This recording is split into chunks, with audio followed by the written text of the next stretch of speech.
Hey, what's going on, guys? I hope you guys are having a good day. I'm Dr. Boyce Watkins from Your Black World and the Black Business School, and I am ready to do a little bit of talking, but hopefully do some talking in a way that's productive and extraordinarily productive for our people in a way that we can grow. I want to say hello to everybody and welcome you to drboycetv.com. drboycetv.com is the home for intelligent Black people. So if you are Black and you are intelligent, then you are in the right place. If you are not Black or if you're an idiot, then you might want to get the fuck out because I'm going to hurt your feelings and probably make your head explode because we break things down, we do analysis, and we do what we got to do to build for the future. Our goal is to build something in our community that's going to make us great. Our goal is to get off the path of the ordinary, to walk away from the ratchet, to walk away from the ignorant, and to actually make Black people the smartest, most financially intelligent people in the universe. That's the goal. That's what I believe. In the year 2070, I would like for Black children and grandchildren of ours to be the most financially intelligent children, human beings, not children. They won't be children by then, but I want them to be the most financially intelligent people on the planet. That is called Powernomics, and I have a plan on how we can do that. It's not that hard to do because, after all, I'm a professor. My God, if I'm a finance professor, I should be able to figure out a financial plan, don't you think? Anyway, I want to say what's up, Extra Cheese and Rodney Gibbs and Brenton Fields and Hassan and Milton Mundy. What's going on? Love from 502. Oh, Louisville. Is that Bruin? Ballard Bruins, baby. That's what I'm talking about. Ballard is my old high school, and that is where we had this kid. I used to be not coach, but the captain of the track team back when I was at Ballard High School. And check this out, y'all. This is gonna freak you out. There's this guy who graduated from my high school named oh gosh, what is his name? Ronnie Baker. Ronnie Baker. And Ronnie is literally right now like arguably the fastest human being on the planet or one of the fastest. Like he'll literally be one of those guys that might be representing the United States in the Olympics in the 100-meter dash. And he's not so much a 200-meter guy last time I checked, but Ronnie Baker, basically he's just a badass. And I'm really proud of the fact that that this is the track team I used to be the captain of. So that's actually some really cool stuff. So what's up to everybody? Do me a favor, hit the thumbs up button if you haven't hit the thumbs up button. Also, as you know, in the beginning of the conversation, we always do the city business dream shout out. So right now, on the count of three, I would like for everybody to shout out your city, your business, or your dream. Your city, your business, your dream, or all three. Okay, so we're going to count down now. 1, 2, 3. Shout it out. City, business, or dream. Shout out one of the three or all of the three. Let me see. Palm Beach, Florida. I see Dr. Boyce, a powerful Black family, real knowledge to learn finance and build wealth. Absolutely, I agree with you, Benita. Travel Foreign LLC, Doctor Who optometrist in Bridgeport. Joel Bradford, Guyana. I was in Guyana for a whole semester this past year, and it was really awesome, and I love that place. Let me see. BabyDaddyInsurance.com. That is fucking hilarious. That is like the funniest URL ever. So Ernest, you deserve some customers off of that, just off creativity alone, bro. So everybody go to BabyDaddyInsurance.com because Ernest just gave me like something to laugh about today. Let me see here. Chicago Media Management, Real Estate for Veterans.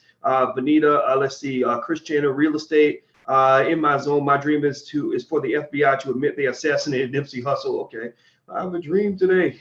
That's a pretty big dream. Keep dreaming because you know they ain't never gonna confess, and they still ain't confessed to killing Dr. King.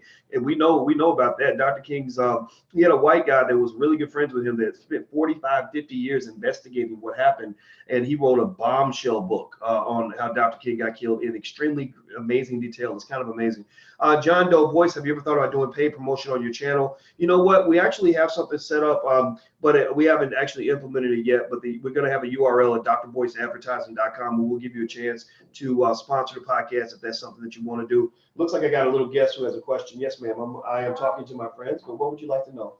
Someone's at the door about lawn fertilizer. Tell him that I'm busy and that he can come back later when your mom's here.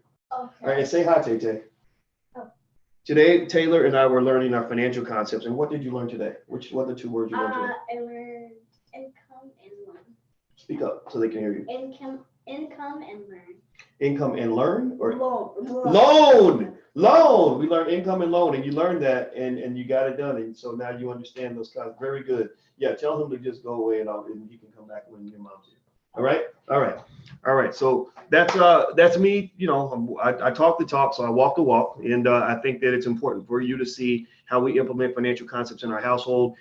It doesn't take much. It doesn't take much. What I do with Taylor is basically every couple of days, I give her a couple of our financial flashcards, and I say, okay, learn two concepts and come back to me and tell me what you learned. And so that's what I encourage you to do with your children. Don't make it painful. Don't make it crazy. You ain't gotta, you ain't gotta go tiger mom on their ass, like, go hard in the paint with it. All you gotta do is make sure they're consistently learning something on a weekly basis. And then what will happen is by the time they get older, they will be able to win the economic war, because there's going to be a war at some point.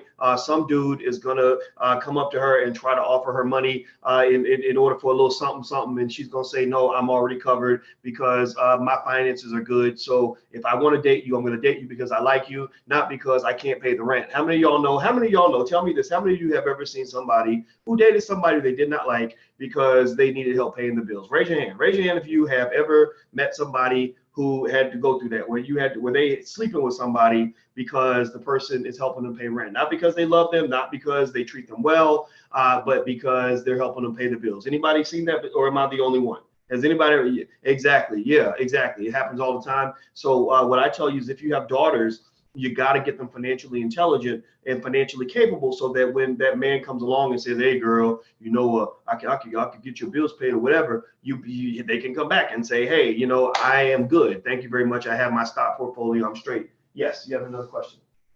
They said if they cannot do it later, but they can just reschedule it. Yeah, tell them to reschedule, because I didn't know they were coming. So they got to tell me if they're coming to do anything with the line of the crew. Are they gonna? Can they get to? If they need me, then I can't come upstairs. But if they want to come back later, they can, or reschedule. But tell them I'm busy. I'm in an important meeting. All right. So anyway, okay. So I'm back. Here we go. All right. So let's get it cracking. Let's start talking. Let's get the conversation started. Thank you, Dual Victory. I see you in there blocking the trolls. So yeah, keep the trolls out. In fact, let's just pretend like they don't exist, because we got important things to do. As you know, earlier last week, I briefly expressed my opinion on the issues I have with leadership and some of the movements that we have for reparations. And I reiterated my support for Dr. Claude Anderson. And my position is very, very basic, that you can't fight for reparations and not show respect and support for what Dr. Claude Anderson has taught us. He's one of the originators of all of this. And of course, that's when the trolls start yapping, because you got professional YouTubers and professional trolls that are going to go hard in the paint and just, spend all their time complaining and yelling and getting mad. And I only got so much time for that, man. I'm trying to build, I'm trying to win. So y'all get back to trolling, and hopefully you'll give us the pleasure of trolling us on your own pages, because that will only make people more curious about what we must be doing over here that is impacting the world, that is making this work so well. So anyway, hit the thumbs up button if you haven't done that. Please hit the thumbs up button.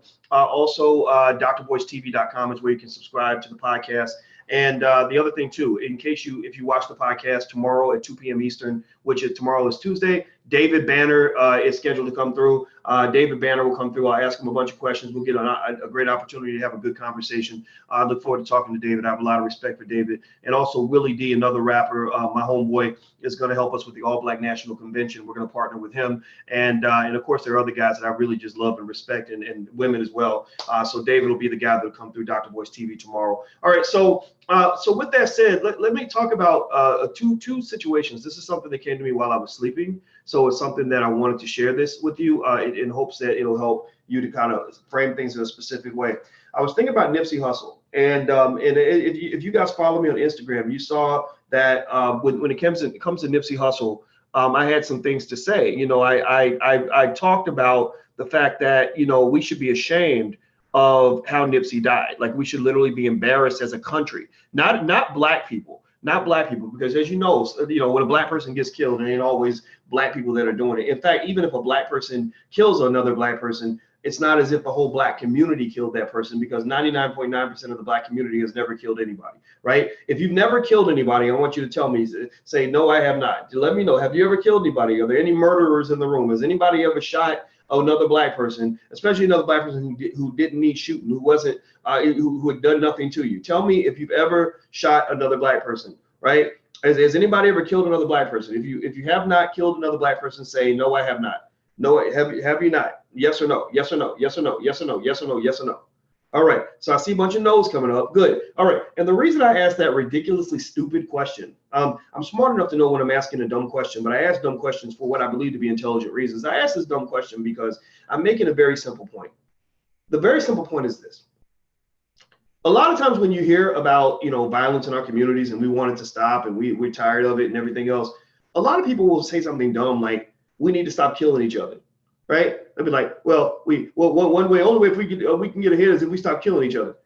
Now, the reason that that's not necessarily the most thoughtful thing for us to say to each other is because most of us don't kill anybody. Like I asked you, like, okay, in fact, we can do the opposite, right? If you've killed anybody, let me know. If you've murdered, if you just did a drive-by on somebody, what? Most black people ain't killed no damn body, ain't killed nobody, right? And and so when people say, well, let's stop killing each other, everybody in the room is like, okay, and nothing changes, right? The community doesn't get better. It's not like crime goes away. It's not like murder stopped. It's almost like when people would come to me and they would say, instead of preparing and protecting our daughters from rapists, we need to tell men to stop raping. I said that doesn't make any sense because most men I know don't rape anybody. I can talk to a bunch of men and say, don't rape anybody. And the ones who really want to rape somebody ain't gonna listen. They're gonna go rape anyway because I don't relate to rapists because I'm not one. I don't have anything. I'm like, what would make you think that because I'm a man or because I'm a black man that I somehow know how to be a rapist whisperer, that I can talk to rapists and get them to stop raping? Last time I checked, criminals gonna do crime whether I tell them not to or not. So my point is to say that, when we're talking about what's going on in our community, we need to understand who the friends are and who the enemies are. Everybody who looks like you is not your friend. All other black people are not natural allies for what you're trying to do. When you talk about protecting your community, you have an obligation to protect your community against all enemies, both foreign and domestic. Foreign and domestic. So when we say that, that means that we've got some foreign enemies, cops, white cops, racist cops, black cops sometimes, right? We got foreign enemies, and then we got domestic enemies. We got people right there in our neighborhoods that do not wish us well. Nipsey Hussle had Eric Holder. Maybe Eric Holder, somebody put Eric Holder up to it, but the fact that he was even willing to be put up to something like that says he was an enemy to begin with, right? The fact that somebody could even give him money and say, go kill Nipsey Hussle means that he was already a liability, whether he's black or white or whatever, right? The fact that, like, think about this. Most of you tell me yes or no. If the feds had come up to you and said, we'll give you, because I saw a rumor, somebody's like, oh, there's a rumor that the FBI paid or the cops paid Nipsey Hussle some money or Eric Holder money to kill Nipsey Hussle. Okay, fine. So tell me this, let's make an offer you can't refuse, or can you? If somebody came up to you and said, I'm gonna give you $75,000 to run up on Nipsey Hussle, yes or no, yes or no, yes or no, answer yes or no. I'm gonna give you 75 grand to run up on Nipsey Hussle and shoot him in the head right in front of his friends and his daughter, would you take the money, yes or no?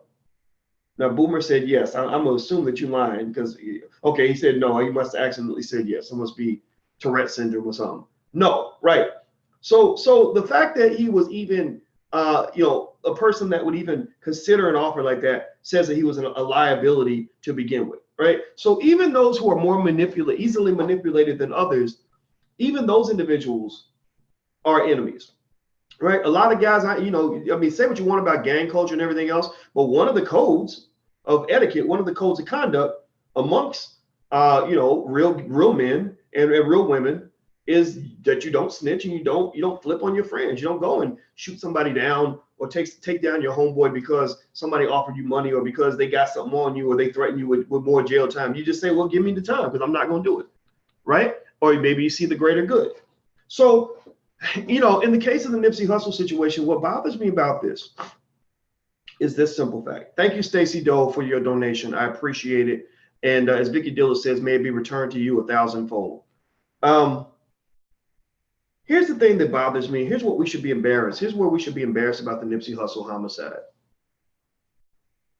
It is only in Black America. Black America is one of the few places in this country and maybe on this earth where a hardworking Black man who's on the rise, who's doing good for the community, who's trying to build, literally has the risk of having his brains blown out in broad daylight by a hater. I mean, really, I want you to process that and just process the trauma of it all. Process the trauma of this, not the trauma of going through it, because Nipsey's at rest. Nipsey's at peace now. It's the trauma's over. He ain't worried about nothing now. He ain't got no problems. But I want you to process the trauma and the curse that existed before this happened. I'm sure Nipsey knew that death was always a possibility. That's why a lot of rappers rap about death. They rap about a lack of fear of death. Tupac rapped about death over and over and over again before he got shot down. Tupac knew that he probably wasn't going to live to be an old man. I bet Nipsey probably guessed that, yeah, there's a good chance I may not live as long as I want to live. That's why I got $1 million on my flesh, as he said in one of his songs, right? And so I want you to process the trauma of knowing that on any given day, bright, sunny, beautiful day in Los Angeles, beautiful weather out there, you with your daughter and you go into your business and you trying to help your hood, and you might get shot down and murdered by a hater. That's pretty horrible. That's a horrible reality. And we take it for granted. We act like it's not a big deal because we're like, well, we're black and we expect that. We kind of are used to being, of black men being shot down like dogs in the street. We're used to black people going through an amount of hell that white people couldn't handle for 25 minutes, right? We're used to black people going through shit that people can't fathom, and that seems like it's worse than anything anybody would go through in a third world country. Like, we're used to that. We expect that. We think that that's just life. We rap about it. We celebrate it. Shit, we celebrate our oppression. We celebrate the trauma. We brag about how many bodies we got and how many you got rappers. Think about this. You got rappers that will rap about how many black men that they have murdered, and then white people are the ones buying the records. So white people are buying records of you rapping about how many of your own people you killed. You are a motherfucking serial killer. You're bragging about being a serial killer. You're bragging about genocide. You're participating in the genocide, and you're bragging about it. And your oppressors are the first ones to line up and buy your records. Dr. Dre, that little silly Negro down in LA who went out and gave $70 million to USC, a school that does not need the money, a school that has an endowment of $5.5 billion when we don't have a single HBCU with an endowment of more than $1 billion. Dr. Dre, one of his most popular songs was Natural Born Killers. And so you got to really process that for a moment. And I need you to look at yourselves in the mirror. I need you to look at your sons. I need you to look at the culture. I need you to look at what's being fed to us about what black manhood is supposed to look like. And I want you to just think about this. We brag about being natural born killers, and white people are the ones buying the records. White people are the ones pushing the message. Without white people buying albums, there are no hip hop stars. Dr. Dre is not a billionaire without white people. So your death, your suicide, the genocide, the death of your people is being funded by those people across town. So when I look at Nipsey Hussle's death, I think I'm ashamed about this. I'm ashamed as a human being, as a black man, as an American.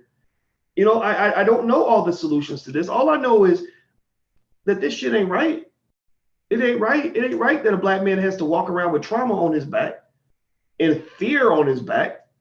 And always he got to keep toughening up. And like every day he gets strapped up ready for war. He got to have guns on his belt. But brother got to have a gun. Nipsey Hussle's brother was like, if I had been there, I would have shot back. Why you got to be shooting? I mean, why are we even in a position where we got to worry about haters that have to be shot? Think about this. Think about your own haters. A lot of y'all ain't never had to live in a socially engineered environment like South Central Los Angeles, where the CIA dropped drugs and guns into the community in order to kill off the people there. A lot of y'all ain't had to live like that. So I want you to think about your biggest haters. I got haters. I had plenty of haters last week. And you know what the haters did? Here's what the haters did. The haters, they got mad at me last week. They said, they came in and they trolled me on Twitter. They don't come out. They got AKs and Uzis and Glocks, right? But they got Twitter fingers. I'm gonna tweet the shit out of you. You're fat, Dr. Boyce, and you stink, and you're ugly, and you need to, and we know that back when you were young that you stole some peanut butter at the grocery store. Yeah, that's what they murder your reputation. They try to murder, your image to all the friends. They do like a Mean Girls imitation, right? Because that's all they really do. They're not a real threat. They're not a real threat. Like this brother, he said, you look like a Whopper, right? right? That's all this motherfucker can do is just talk about me, right? He's not gonna run up with an AK or with a gun and blow my brains out in broad daylight. There might be people out there that might do that. I'm not saying that they don't exist, but I'm saying that when we think about most of our haters, they're literally people like Mama Zika said, like the armchair activists or the people who troll for a living on Twitter. And a real man, a real woman, a person whose self-esteem is intact doesn't care what people say about them. There was a guy who came in and he got mad because I made a comment about reparations and he didn't like it. And he said, Dr. Boyce, you're a this and you're a that and you're the problem, blah, blah. And I said, fuck Boyce Watkins, man. I said, fuck him. I said, who cares? I don't care what you think about me, and you shouldn't care what you think about me, and you shouldn't care what I think about you. I said, if you're a real man, what matters is getting the job done. What matters is getting reparations for our people. So right now you're acting like a little girl. Right now you're acting like a third grader who's talking about another third grader so you can hurt their feelings. Well, you ain't gonna hurt my feelings, man, because I know who the fuck I am. So stop it. It's stupid. It's ignorant. So what I'm saying is compare that world, where your haters are people who just say bad things about you versus the world that Nipsey was forced to live in, where your haters run up with a gun and blow your brains out in broad daylight in front of your kids. That ain't right. We shouldn't have to live in a world like that. We shouldn't have to live in a world like that. In fact, let me hit the thumbs up button, please. Please hit the thumbs up button. I'm going to show you guys a graphic. If you're on drboycetv.com, you can see the graphic. If not, I'll just describe it to you. It's okay. You don't actually have to see it. Some of you are on Instagram, I know, and stuff like that. So I'm going to show you guys this graphic on black male homicides that I pulled up. Hit the thumbs up button. Please hit the thumbs up button. Also, if you happen to be a black man and you want to be a part of our organization for black men, you can go to blackmenunited.net. That's blackmenunited.net. Somebody type that in, please. Blackmenunited.net. This is for black men only. So if you got a son that wants to learn what manhood is all about, if you got a husband that should know about this, if you are a man yourself and you want support from other men, guidance from real men, and understanding on codes of conduct among men, go to blackmenunited.net. I started this with Andre C. Hatchett, who's a really good brother. He's an upstanding black man who owns property. He's very intelligent. And we really just said, you know what, we need a code on how black men are supposed to deal with other black men. Because when Nipsey died, we lost two brothers at the same damn time. Every time a black man kills another black man, you get in the 2-for-1, and the white supremacists are always smiling when that goes down. So let me keep going. All right, so here is the change in male homicide rates by race from 1980 to 2015. Now you see that there's been a dip across the board. The top line is black males. Then you got Hispanics, Native Americans, white, and Asians. Right, Asians at the bottom. Notice a couple of things about this chart. Number one, whenever they have a chart that shows like homicide, black people always know which line on the chart is the black line, right? Like they'll maybe if it's like not a pie chart, but like a bar chart or something, they'll be like, white people are here, white males are here, white women are here, Hispanics are here, black people are here, right? Every time. It's like the statistics yell at you. The statistics are like, I'm here, God damn it, like y'all are fucked up, like this, your life is horrible for you. Your descendants of slaves, and it ain't got no better. You're just getting illusions. You got people telling you life is good, but it ain't, right? So here you can see on this chart, it's very easy to tell which line is the black line, and they kind of all move together, right? You know, when homicides go down for everybody, they go down for black people too, just not as much. When they go up for everybody, they go up for black people, but they go up more, right? So we kind of have this exacerbated, as Tavis Smiley used to say, when America gets sick, black people get pneumonia, right? So that's what you kind of see on this chart, and so you know, we know that there's an issue, we know that there's a problem, we know that there is that there are serious concerns that we should all talk about. And most importantly, I would start with this. I would start with this basic idea. If you are the parent of a black male, or the husband, or the wife, or sister, or something like that, let your son know that he's in danger. He needs to know this. He needs to understand that. Not to scare him, but he needs to know. And I wrote about this extensively in my book, What If George Bush Were a Black Man? The thing about being a black man is this. In American society, because the black man has been historically hated and historically attacked by everyone else and has been seen as pretty much a rodent to all of society, the margin of error for the black male is a lot thinner than it is for everybody else. Um, I had a friend who grew up, he's a brother, he thought he was white.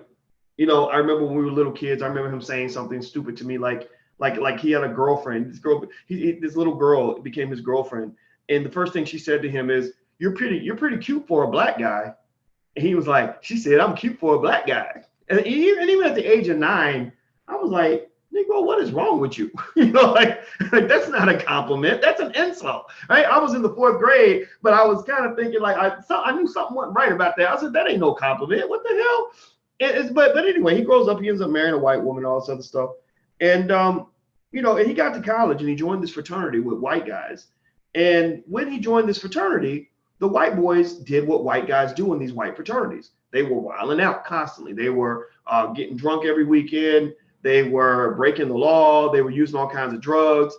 And it was really interesting because, you know, the stuff that they would get like a slap on the wrist for, he would end up going to jail, you know, or they used drugs and then they moved on with their lives and became doctors and lawyers and politicians.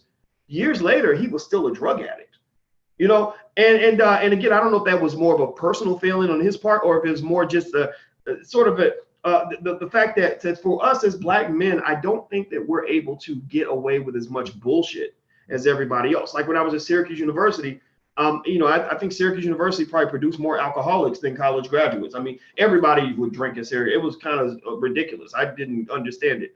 And I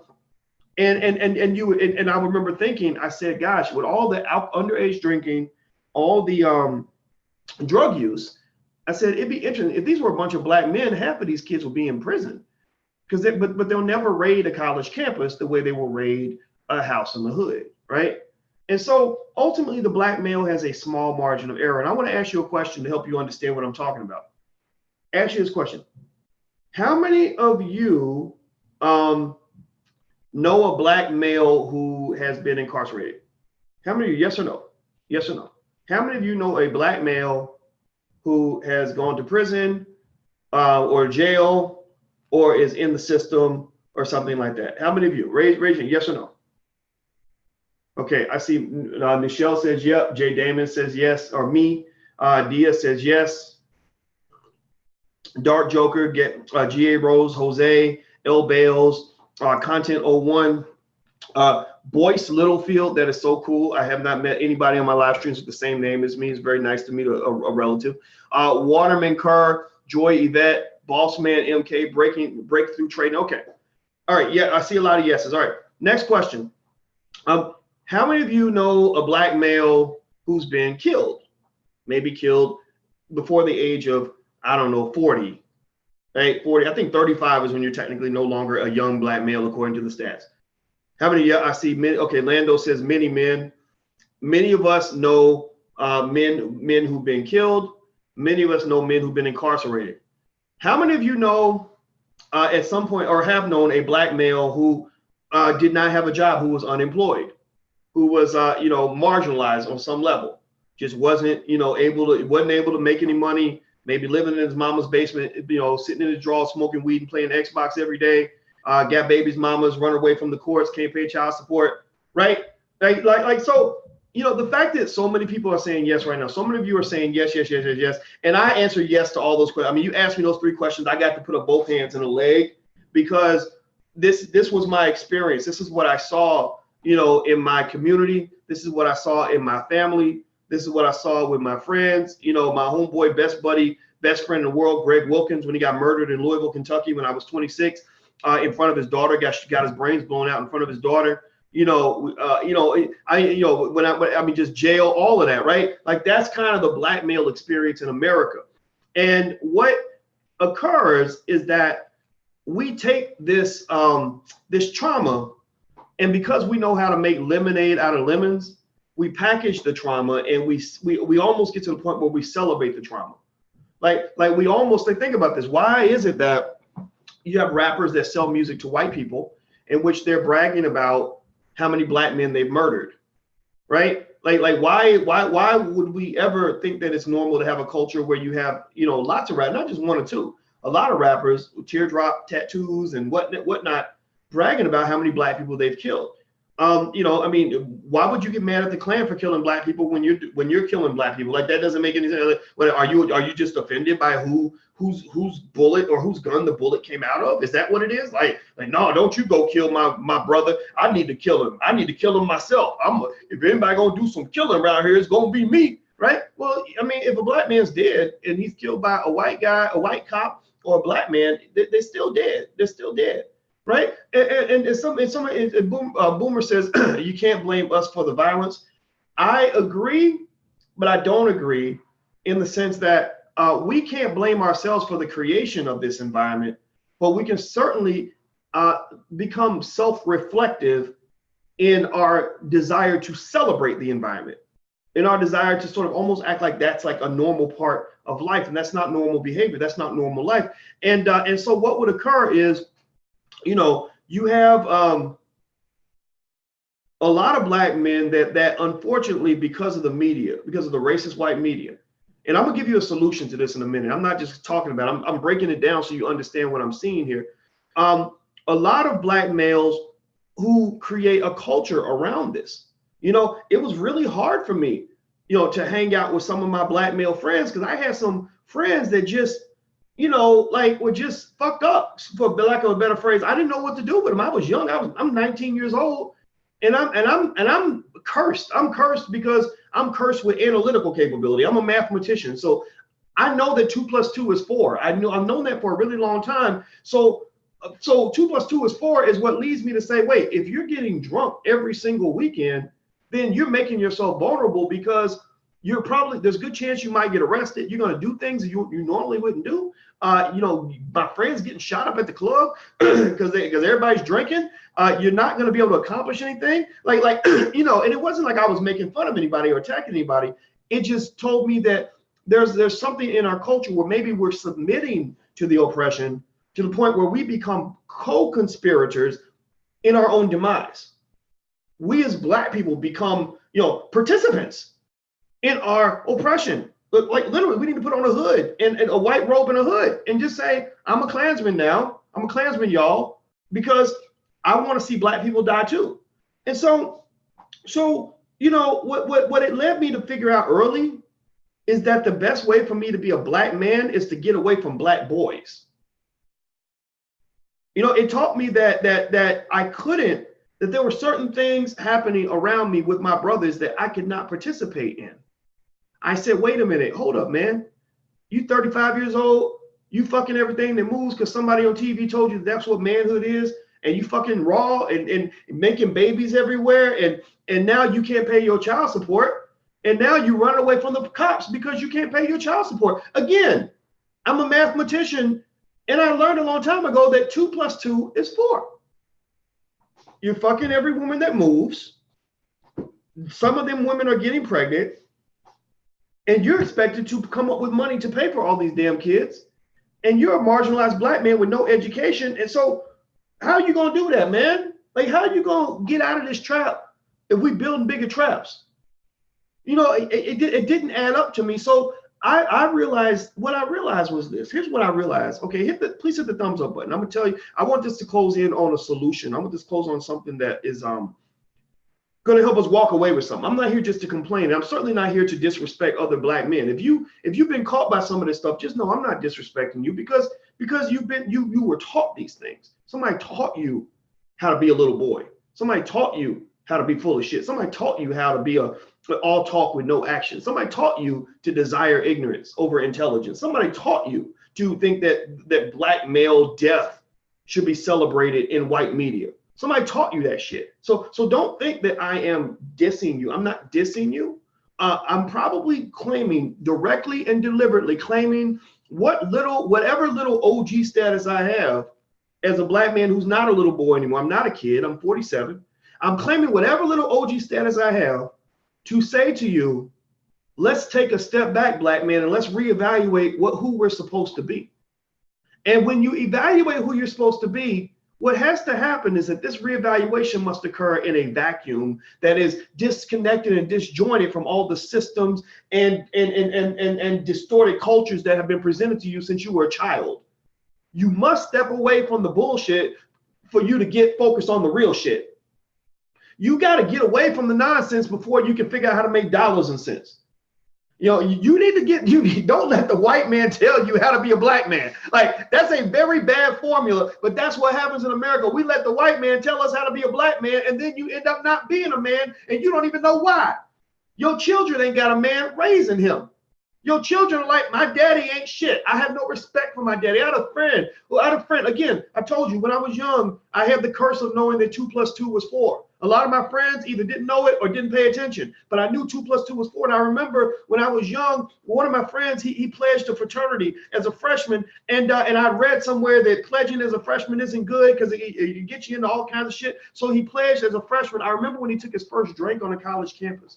And I remember that he was drinking and whoring and all. I'm talking about an endless train of women just coming through and all that. And I was jealous, a little jealous, because I was like, man, I can't even get one good woman. He got 100, right? So I'm kind of mad about that. But years later, you know, he's a complete alcoholic.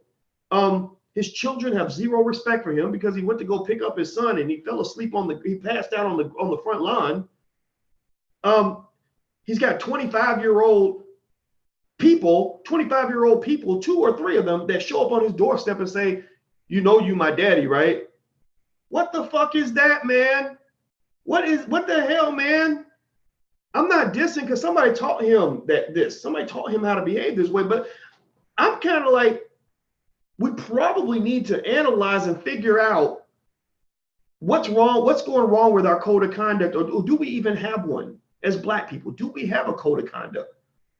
So what happens with the trauma with racism, the trauma with oppression, with Jim Crow? We know the history. All that trauma causes us to re-traumatize other people. Bad Black men continuously re-traumatize good Black women. Bad Black women continuously re-traumatize good Black men. Let's not act like it's only the men. Tell me if yes or no. Tell me if you know what I'm talking about. It ain't only the men. This ain't here. We ain't just talking about what's wrong with the men. Y'all know the sisters. I'm gonna let the women have that conversation. But any woman in here, tell me if you understand what I'm saying when I say we know that it ain't just the men. At least acknowledge that, so that the men don't think we're just picking on brothers and doing what society does and acting like the Black man is the cause of every problem in the world. That's bullshit. Y'all know because remember, this is a symbiotic kind of recursive ecosystem that we live in, where every Black man comes from a Black woman. Every Black man is shaped by a Black woman. So very few people shape me more than my mother. So when you sitting around talking smack about the Black men ain't this, niggas ain't this, niggas ain't shit, and blah, blah, blah, blah. Remember, you're also talking about yourself. You're also talking about it. So just be careful about what you say, because when you stab him, you're stabbing yourself. You just don't realize that. Please hit the thumbs up button. If you haven't hit the thumbs up button, please do that. This is drboystv.com. Make sure you subscribe. Also, if you want to support the platform and support the passing of intelligent Black media throughout the world, please go to intelligent.com. That's intelligentblackpeople.com. Also, you guys see on my shirt, Black Enough. I wore this shirt today because I want you to know how to spell it. Y'all told me that it's our social media platform. It's just like Facebook, except for Black people. Please write this down. Somebody type this in. It's blackenough.com. So you can go to Black Enough and you can join. And we got tens of thousands of people on the platform. And it's a place where you can just do whatever you want, talk about whatever you want, be as Black as you want, and you'll never get banned. We'll never kick you out. Just be nice to Black people. Don't be in there like trying to hurt people or nothing. But as long as you don't do that, you're good. So here's how you spell it. So somebody type it in. It's blackenough.com. And that's the website that we have that we created, because I kept getting banned from Facebook for being too Black. So I said, we better go build something to prepare for the future, because eventually they're going to ban me altogether on Facebook. That's why I encourage you to subscribe to something. If you want to subscribe to our email list, for example, you can go to drboycewatkins.net and get on our email list. That way I can reach you in case Facebook ever bans me or whatever. So if you are my friend on Facebook, please make sure you subscribe to something else, because Facebook is eventually at some point, I know that they're going to kick me off. I don't have to do anything now to get kicked off. They literally go back and find stuff you posted 4 years ago. I kid you not. My last ban was for something I posted in 2014. And so I don't know what to do with that. All right. So The last component I'm gonna throw in here is this. Look, when you're talking about this issue, now I've laid out the problem, I've laid out the challenge that we have. And I hope that you are in alignment with me, or at least in some agreement with me, that something needs to be done. If you agree that something needs to be done, something needs to change, say, yes, I do. Yes or no. Tell me if you agree. Tell me if you agree that something needs to be changed. So here's what I suggest. Okay. And I've done work on this. I wrote my first book, What If George Bush Were a Black Man, was all about the state of the black male and the margin of error for black men. And I use statistics to kind of break that down. I also have something out there. You can Google it somewhere. It's the 8 Principles of Black Male Empowerment, which is basically a code of conduct for black men in terms of black males having a way of living that will allow us to be successful, that will maximize our opportunities for success in this world. If you go to Black Men United, I'm going to show you guys at blackmenunited.net, and this is totally free. The other stuff has a very low cost attached to it. But if you don't, if you also want to look at the free stuff, look at that too. Blackmenunited.net. Let me explain what blackmenunited.net believes. We're an advocacy group for black men. We represent black men from all walks of life, fathers, brothers, husbands, incarcerated, it doesn't matter. We're here to share principles of manhood that will make our community strong. 2, we believe in the importance of black men protecting and providing for black women and children. One of the mandates of manhood is that you are a protector, you are a provider. I don't care how gay they want you to be. Even if you are gay, you still need to be a protector and a provider for somebody and look after our women. That's very, very important. If you don't look after the black woman, then the white man's going to always offer to do your job for you. And that's how they end up looking like that lady on Scandal. 3, we believe in the economic, political, and psychological freedom of the black man to determine his own destiny and path through life without interference from other groups, political parties, and corporations. 4, we believe that every black man should have the ability to create his own job and build wealth for his family. I'm going to talk about that in a second. 5, we believe that every black man should educate himself to the best of his ability. 6, we believe that the rise of the black community will coincide directly with the rise of the black man. By standing together, we cannot be defeated by anyone. So if you want to join, don't forget, if you're a black male, you want to join, and I'm sure there's going to be some agents that are going to join to see what we're doing, and that's fine. I don't really care. Go to blackmenunited.net. That's blackmenunited.net. And so let me kind of dig a little deeper into some of this, and some of the principles actually come through curricula. We send stuff out to you as a black man on suggestions, guidance on manhood. We don't tell you what to do. We just want to encourage you to see things in a certain way that's going to help you to get what you want out of life. It ain't about what I want. Who cares about Boyce Watkins? He does not matter. What matters is what you want. And I'm going to tell you this is true for those of you who have black men that you love. The world is built for black men to fail. The world as it is, the system as it is built, is designed for black men to die. The system is designed for black men to be incarcerated. The system is designed for black men to be trapped. Tupac wrote about that in a song. Remember, he said, "No more hesitation, each and every black male's trapped. And they wonder why we suicidal, run around strapped." So you got a whole lot of black men either run around with guns or killing themselves quickly or slowly, right? Suicide doesn't always happen in an instant. Suicide can happen slowly. If you're drinking every day to the point where you're passing out because you're so depressed, that's slow suicide. If you are you getting hooked on drugs and getting into stuff that you shouldn't get into, that's a slow suicide. Some people have suicide by fried chicken, right? We will eat the worst kind of food. Doctor tells us, or we don't, maybe if we go to the doctor, a lot of brothers don't go to the doctor, right? If we go to the doctor, they tell us, oh, you got diabetes, or if you keep going, you're going to get heart disease. And then the next thing you know, we're dead at the age of 45 from a heart attack or a stroke, right? And so I'm not dissing any of that. What I'm saying is that all of these things that kill you, all these things that kill our brothers, many of them are learned behaviors. Many of these learned behaviors come through systematic brainwashing of the black male psyche to get him to engage in specific things that are in behaviors and patterns that are going to end up killing him, that are going to end up leaving him trapped. What song is that? The song is called "Only God Can Judge Me." It's a Tupac song. Only God can judge me now. I was a big fan of Tupac. And so here's the deal, right? What I figured out is that if we want to raise black men for the next generation that are going to be true kings, that are truly going to rise and become as great as we're meant to be, these black men must be detached from all major systems that exist inside the United States.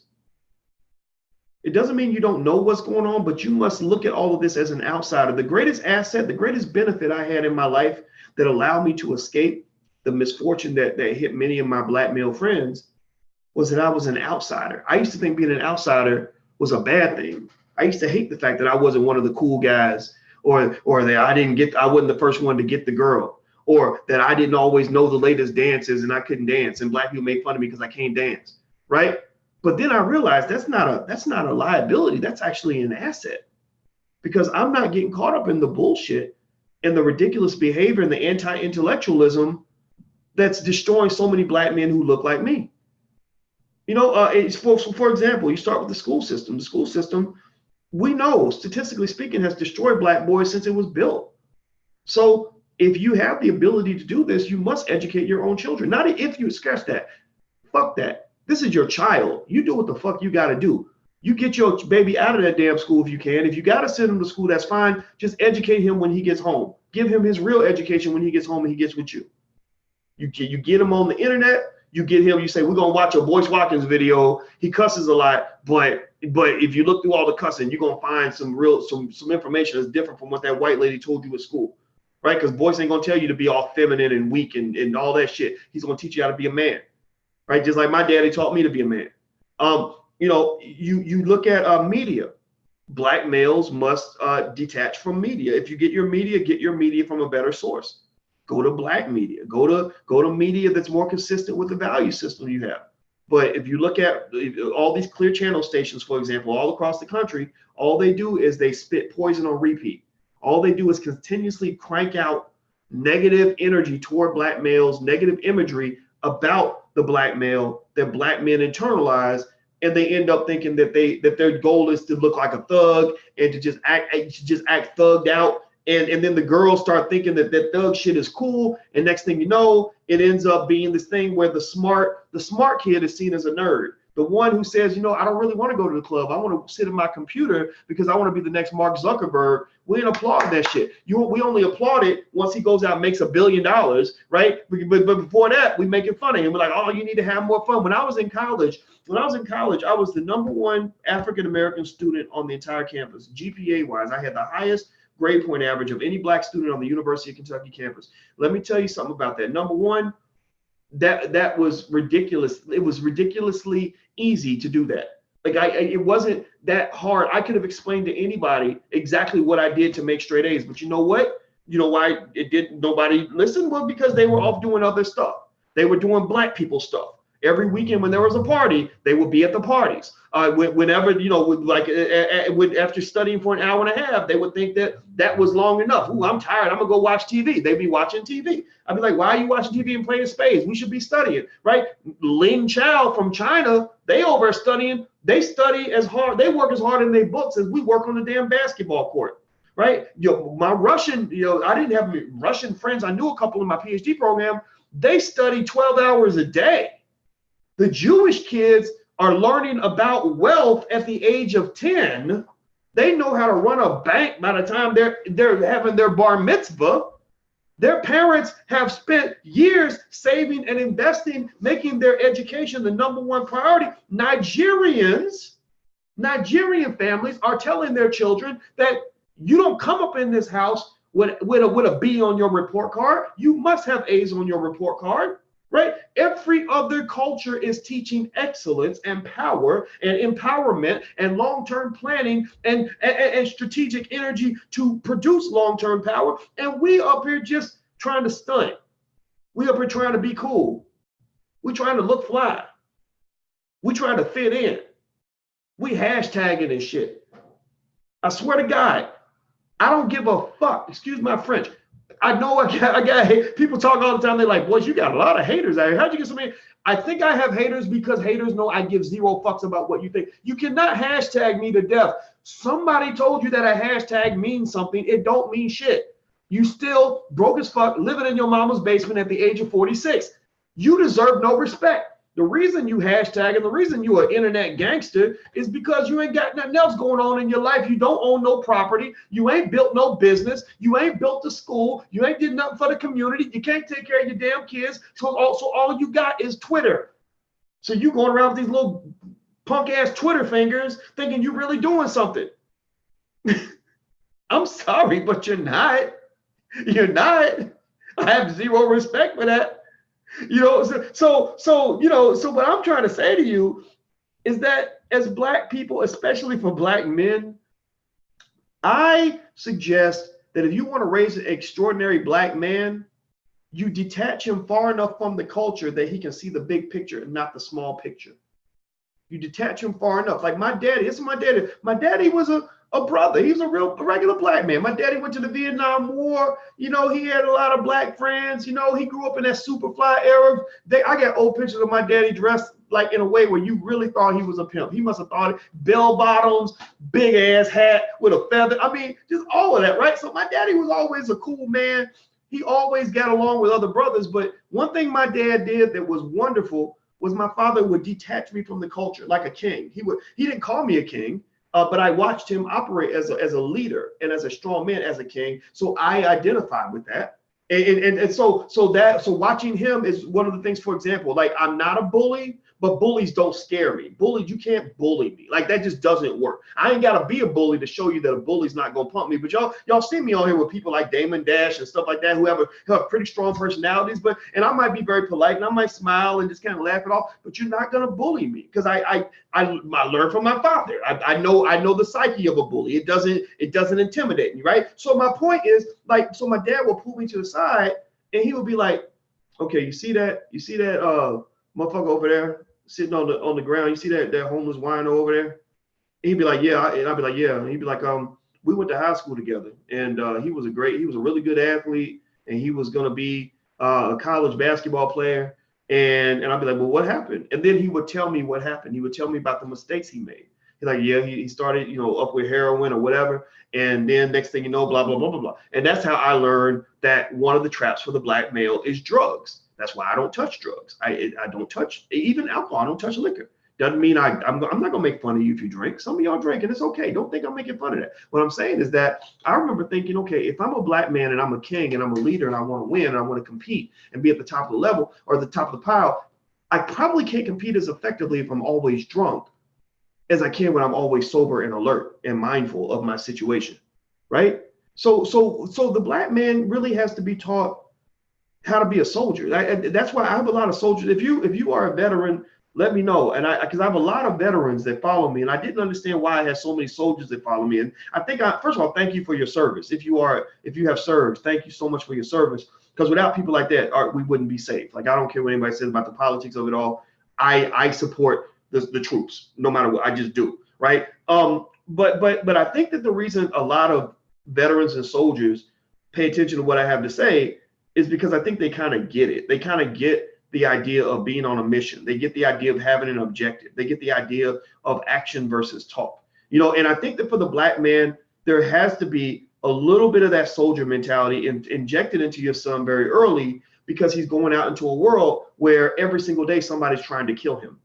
Every single day somebody's trying to destroy him, trying to oppress him, trying to depress him, or trying to get him to give up hope. So in order to do that, you must have mental toughness, and that mental toughness must be taught, right? So for black males, you disconnect them or override. You must override the brainwashing of the educational system. Educate them at home.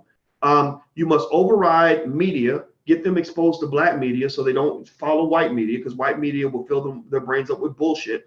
Also, most importantly, last but not least, and there's other areas as well we can talk about, but we've already talked long enough. Override the economic system. The economic system is designed to put the black man at the very bottom. The economic system, the white man's economic system, has nothing for you, especially if you are a black man who has gotten in trouble. If you are a black man who has gone to jail, if you have a relative who's gone to jail, tell me if you got a friend or a relative who's in jail right now. Let me know. If you got somebody in your family who either has been to jail or is in jail right now, let me know. Let me know. Tell me yes or no. Tell me if you have somebody that you know who's either been to prison or is still in prison right now, yes or no. Well, here's what I want you to tell them. Here's the message I want you to give them next time you talk to them on the phone. Tell them that I said that the number one option for them, the best shot they have of success, is they got to go the Nipsey Hussle route. They got to go the route of entrepreneurship. The black man must realize, like, ain't no jobs out here for you for real, for real. There's a couple, but most of them suck. Most of them involve something that is very unnatural for you. Most jobs that a white man offers you involve you getting on your knees and tickling his balls for the rest of your life.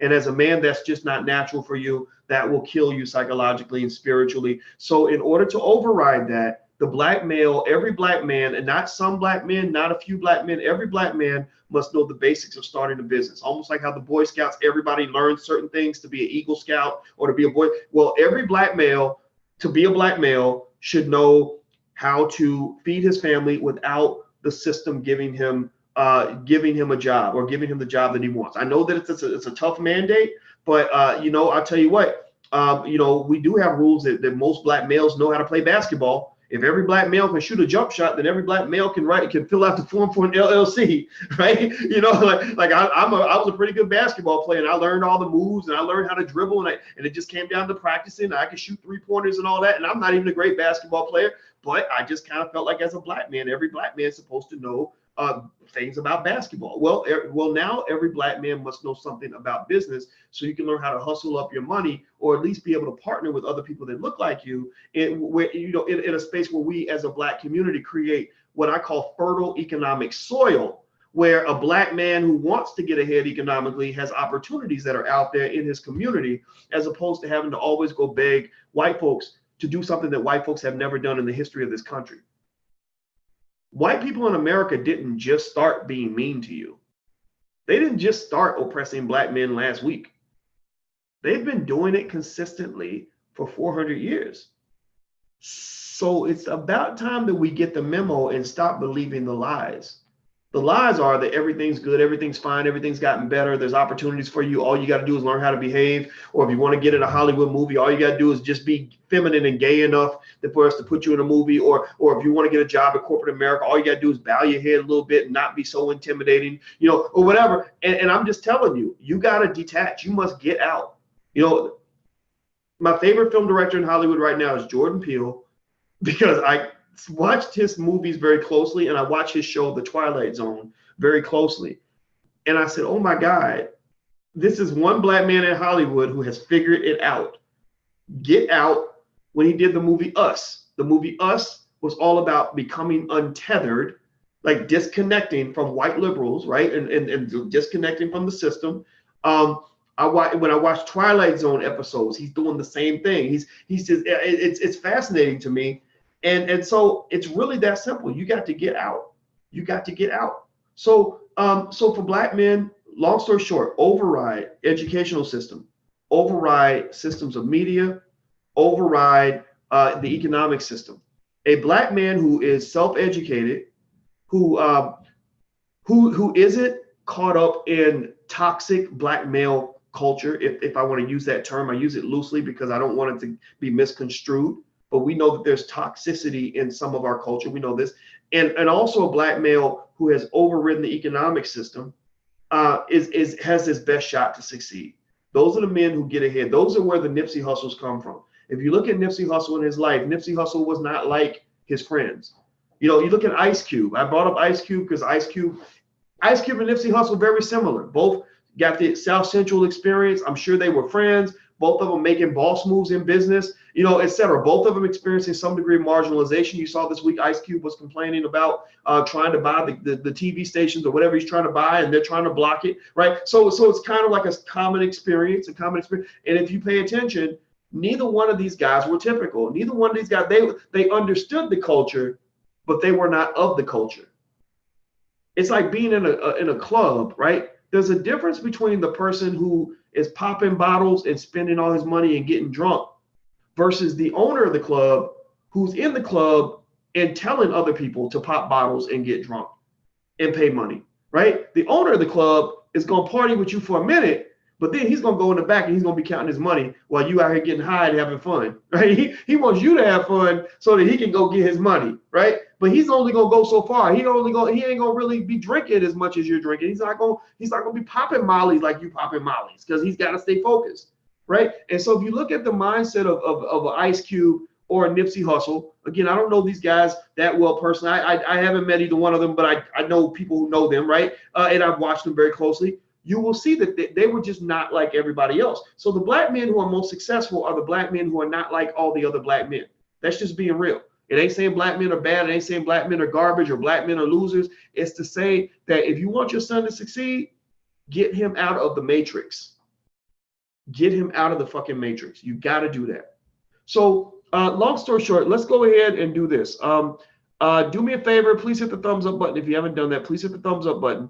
Also, if you would like to support intelligent black media, please go to intelligentblackpeople.com. That's intelligentblackpeople.com. We would love to have you up as a patron, and we will give you lots of free stuff in exchange for your patronage. For example, this week in the Black Business School, we're doing a screening of the film Black Capital. Black Capital is the latest product of Boyce Watkins Films. As you guys know, I don't just talk about building black media. We're doing this, right? So we've had Boyce Watkins Films. We produce a lot of great movies.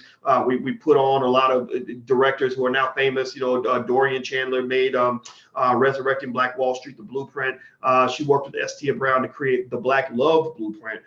We created Democracy, a Black American Horror Story. And most recently, Black Capital is directed by Peter Parker, who is probably the hottest young black director in the country. He's getting major deals with major studios around the country. And so Peter's going to join us that night, and we're going to show you the first episode of Black Capital. And Black Capital is really dope. It is it's all about some young brothers on the rise who are basically trying to figure out how to get ahead in this system. And so it's a lot of fun. I let the millennials take it over because, you know, I don't want to be, you know, I want them to be the leaders, not me. And so Peter's 27, and Peter went in there and just killed it. And it's amazing, and you're going to love it. And so I'm going to actually let the Black Business School students watch it first, as well as those who are patrons of the channel. So if you want to become a patron, go to intelligentblackpeople.com. That's intelligentblackpeople.com. We could use your support because we're in a war. We're really in a war, and a war needs a war chest. As Vicky Dillard reminded us the other day, we need a war chest. And so if you have it in your heart, if you believe in what we're saying, we would love for you to